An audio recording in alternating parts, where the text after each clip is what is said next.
আমি চলে এসেছি বাঁকড়া পার বাজারে আব্দুল রশিদ ভাইয়ের খাদ্যর দোকানে।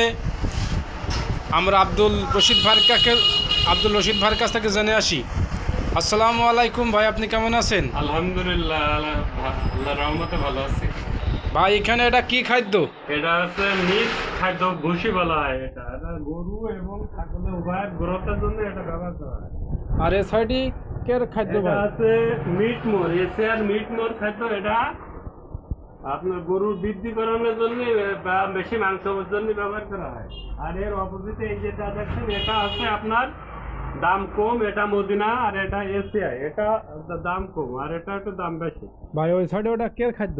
ওটা আছে মাছের ভাসমান খাদ্য। এটা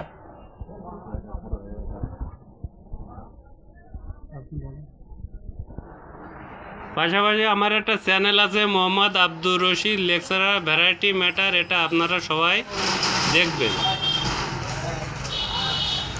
আপনার এই সাইডে পিছনে এটা কি খাদ্য ভাই? আছে আপনার গরুর দুধের খাদ্য। এটা দুধের খাদ্য, আর এটা দুধ হবে বেশি এটা। আর বাইপ্রো আছে এশিয়ার। আর এটা আছে 208। এটা আছে ক্রাম্বল, মদিনা হাউসফিট ক্রাম্বল। আর এই ক্রাম্বল এটা ছোট খাদ্য হিসেবে ব্যবহার করা হয়।